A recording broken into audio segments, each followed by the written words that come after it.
Hello, everybody, again. I hope you're still well.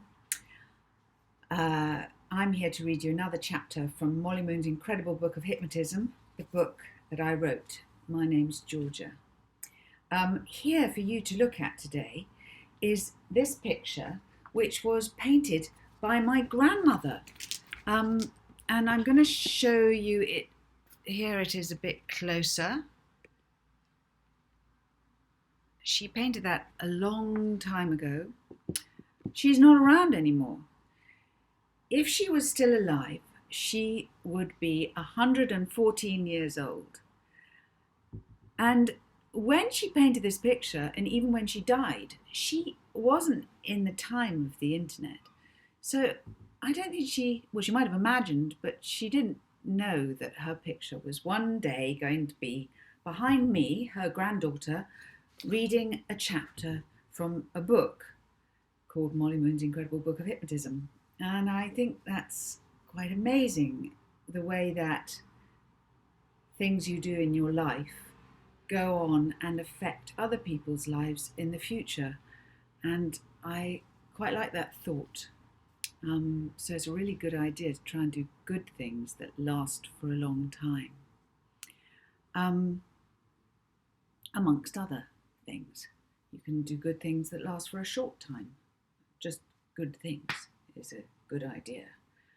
Anyway, this picture is here because in this chapter, Molly and Rocky discover something about Nachman's childhood, and that makes them understand him more and forgive him a bit for being such a horrible person. Chapter 32. Soon after they'd had their brunch, Nachman knocked at Molly's door. He looked smart in the green doorman's outfit with its matching green felt cap that the receptionist had given him. He shuffled obediently into the room, and Molly and Rocky studied him. His hair was still a straggly black mane, and his face, although clean and shaven now, was bloated and unhealthy looking, and he had a scabby red rash all around his chin. A haircut, I think, said Rocky, and soon he and Molly had put a towel around Nachman's shoulders. Without his tail of hair, Nachman looked much better, still bald as an egg at the front, with a fringe of hair around the back, like a monk. Rocky gave him a banana. For a few days you will eat nothing but fruit. It will do you good, and you will give up smoking. Nachman tore open the banana and greedily stuffed it into his mouth. Bits of banana fell out all over the floor. What about his manners? They are revolting, Molly pointed out. Okay, agreed Rocky. From now on, Nachman, you will eat like a queen, suggested Molly. Could I have a napkin and a finger bowl, please? Nachman asked. And his accent must change, said Molly. A Chicago accent might get us caught. From now on, you will talk in a German accent. Okay, I will do that, Nachman agreed. After Nachman had finished his banana, Rocky asked him to stand up. Rocky and Molly walked around him again and observed his slouched back, his squashed neck and his double chin. Couldn't we make him look a bit friendlier? Asked Rocky. Experimenting, he demanded. Look like a puppy. Nachman immediately stuck out his purple tongue and raised his hands like paws. His eyes were wide and keen. That's nearly it. Just put your tongue back in, Rocky whispered to Molly. He's so weird. I feel sorry for him. Sorry for him? He's a rat, Molly replied. Nachman began to do a rat impersonation, crouching on the floor and sniffing. I didn't say be a rat, said Molly. Sorry, Miss Hairdryer, Nachman apologised. But he's got no friends, whispered Rocky. I bet he has. Lots of other rats. Let's ask him. Let's find out about him. Do you have any friends? Molly asked. No, no friends ever, stated Nachman robotically in his adopted German accent. Except I did have a fluffy, pink pet budgie once. It used to sing so beautiful and fly around the garden. Real tears welled up in Nachman's eyes. Molly was taken aback. The last thing she wanted to do was feel pity for Nachman. But Rocky was intrigued and sympathetic. What happened to it? He asked. It was killed in Mr. Snuff's rat trap. I found it dead. How horrible and sad, said Rocky. Molly, you have to agree, that is sad. Poor Budgie. Poor you. But who was Mr. Snuff? He was our landlord. We shared a garden with him. And why didn't you have any other friends? Asked Rocky.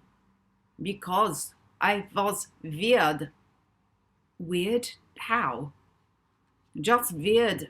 Unpopular. I didn't realise this is awful, said Rocky. I do feel sorry for him.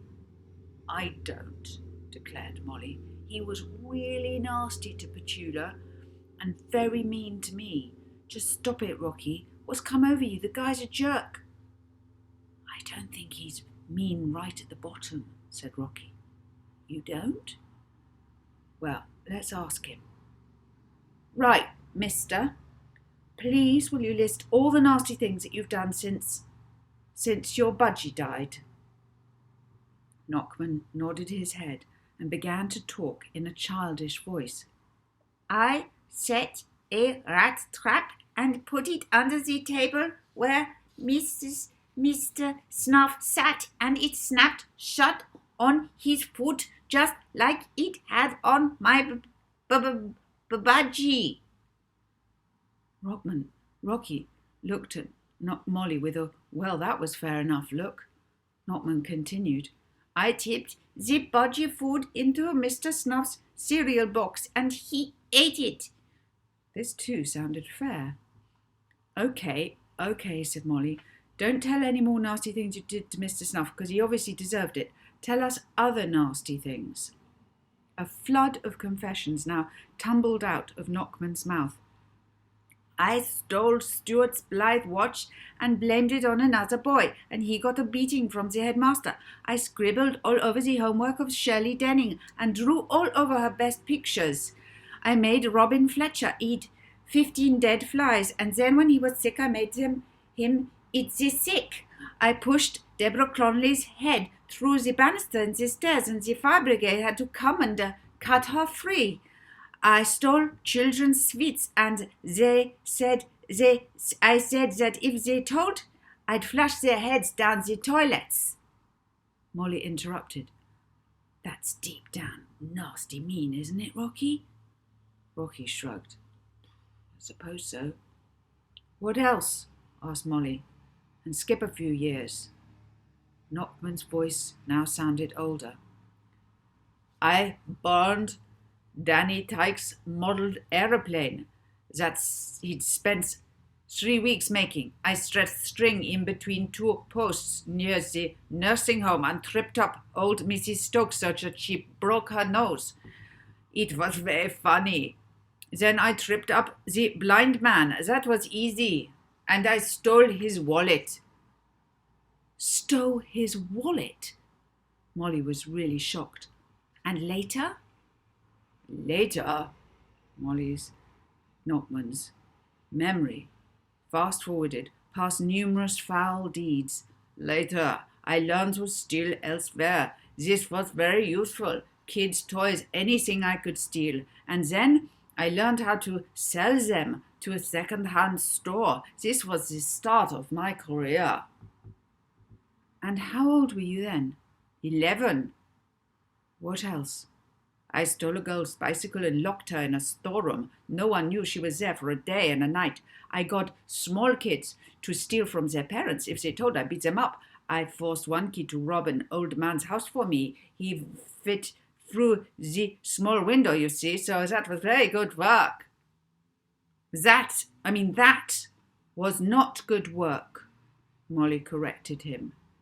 No, not good work, said Nachman, his mind suddenly changing. What about the recent years? Well, explained Nachman in a flat voice, I did very, very well once when I managed to persuade an old lady to give me her savings for a stray dog home. She gave me 150,000 pounds, pounds. I bought the warehouse and set my business up. Rocky made a face as if he'd just swallowed a pickled egg. Your business? Yes, I steal in stolen goods. Not any more you don't, said Molly. No, agreed Nachman. No. So, continued Molly, what do you consider was the highlight of your career? Ah, said Nachman, his hypnotized eyes going all dreamy suddenly. Well, the best thing I ever discovered was a hypnotism book. The old lady, she told me all about it. With the book, I masterminded the greatest bank robbery of the world.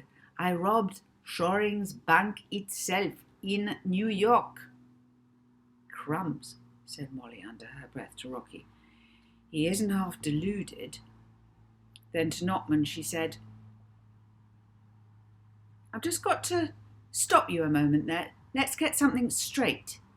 You didn't rob the bank. Some extremely talented accomplices did. Anyway, that's beside the point. As from now on, you will completely forget the hypnotism book and the trips you made searching for it. You will forget any ideas you had about robbing Shoring's bank. You will forget that it was robbed. Okay? Okay, I forget now. Right.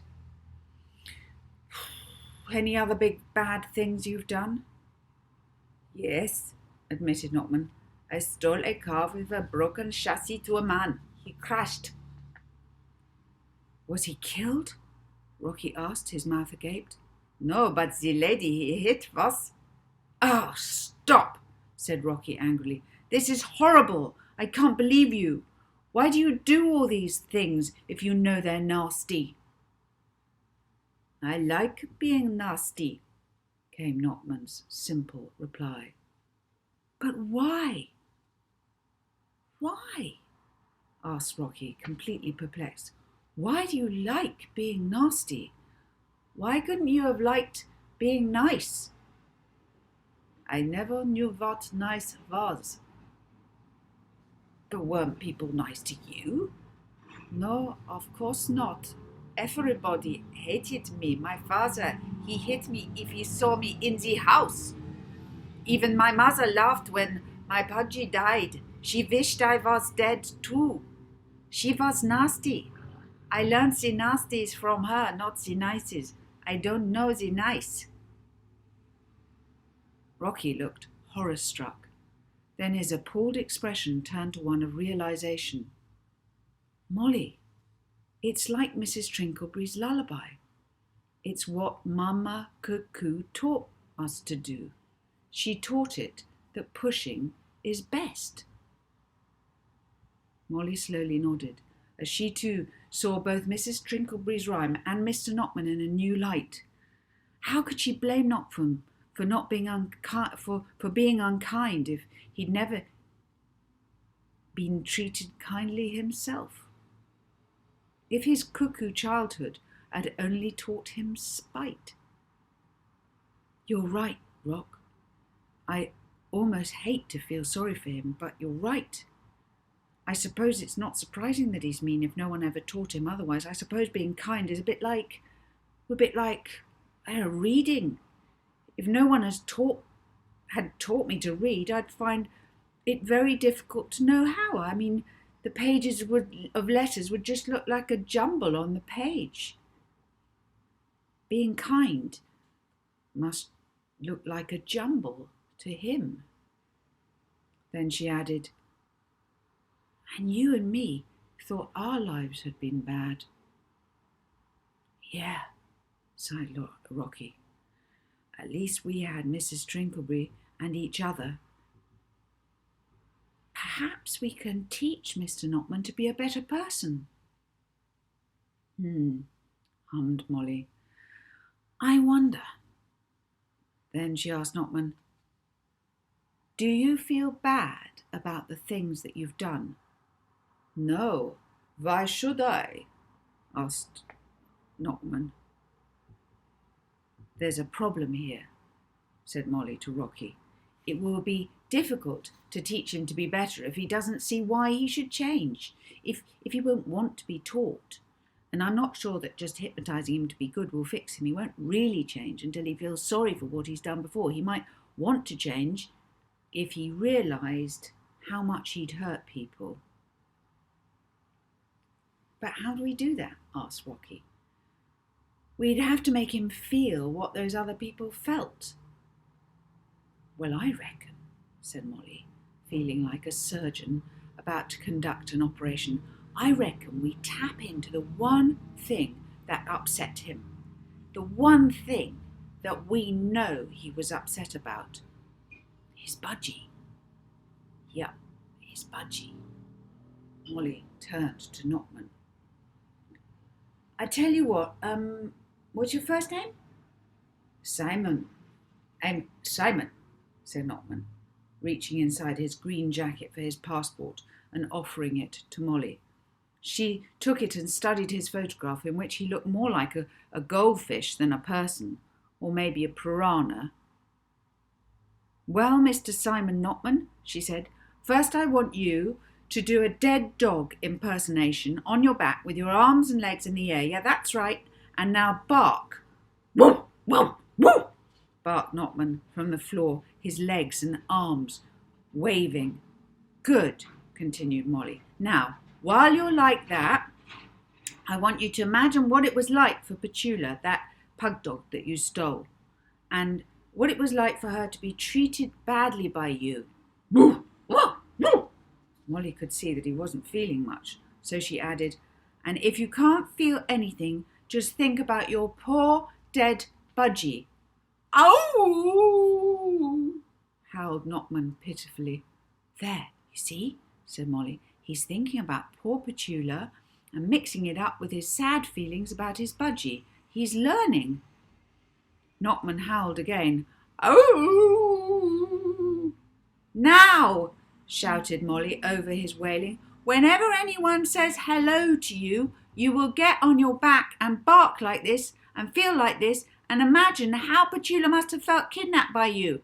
And turning to Rocky, she said, every time someone says hello should be enough to make the lesson sink in, don't you think? And doing it this way will help. I mean, we don't have to keep, prompting him. Then to stop the noise, Molly told Nachman to get up and hop about like an excited orangutan. He grunted. Now, said Rocky, getting the idea, for all the other bad behaviour, whenever anyone says good evening to you, you will remember the nasty things you've done to that person who asked you good evening or said good evening, whatever that person reminds you of. And you will tell them what you did, remembering your budgie again. Okay? Okay, nodded Nachman, absorbing Rocky's complicated instruction. That should get him thinking, don't you think? Said Rocky. Most definitely, agreed Molly. And, she ordered, you can stop being an orangutan. Good, right. You work for us now, Mr. Nachman. You will do everything we ask. We will treat you well and you will be very happy working for us. Now, you will wake up. And Molly clapped her hands. Then Rocky went to the fridge and poured everyone a glass of cube. Preparation to leave began. Preparations to leave began. Molly had some extra suitcases sent up from the lobby showcase, since she had so many new things, and Nachman began to pack her clothes. Rocky went to the second suite room to make a series of important phone calls, and Molly saw to the hypnotism book. She took it from the safe, carefully stowing it away in her rucksack. Then she picked her way through the hotel room debris, through fan mail and New York souvenirs, through toys and gadgets, accessories and clothes, and she thought about what to take with her. When she saw Petula lying on her old anorak, she decided to leave it behind. She unhooked her new denim jacket from the wardrobe door and with an umbrella went out onto the balcony to take a last high-up look at glistening Manhattan. Rain poured down outside, but the afternoon sunlight was also hitting the buildings, so that everywhere brick and steel and glass were shining. Molly still felt small here, because the city was so tall and dense and full of people that she'd never met and never would meet. But now, instead of finding the city scary, as she had done the first morning that she looked out at it, she now loved the crazy drivers, the shops, the galleries, the theatres, the movie houses, the slick people, the city's parks and all its dirt. And she knew that one day she'd be back. Petula, after a restful sleep on the anorak, was woken by the sound of Nachman emptying Molly's wardrobe. For some reason, the man in the room wasn't as frightening as the one who'd kidnapped her, so she ignored him. She picked up a nice big stone from the floor and began to suck it. And sleepily watching Molly on the balcony, Petula felt relieved to be back. Finally, the hotel receptionist brought up a fat envelope that had been delivered for Molly, and it was time to go. Molly's Rolls-Royce was driven to the tradesman's entrance. With some help from the hotel porter, Nachman loaded it up with the luggage. Soon, Molly, Rocky and Petula were sitting comfortably in the car's leather seats, behind its tinted glass windows. Nachman was in the driving seat as chauffeur, butler, porter, general servant, and the Rolls-Royce engine revved, and with a stately lurch they left the Bellingham Hotel.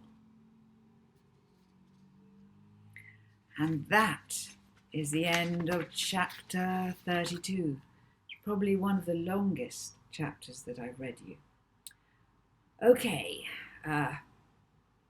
keep well. Have a lovely the rest of today, whether it's nighttime or daytime. Think positive and hypnotize positive if you're doing any hypnotism. Anyway, until next time you switch me on, till next time we meet, happy hypnotizing and bye.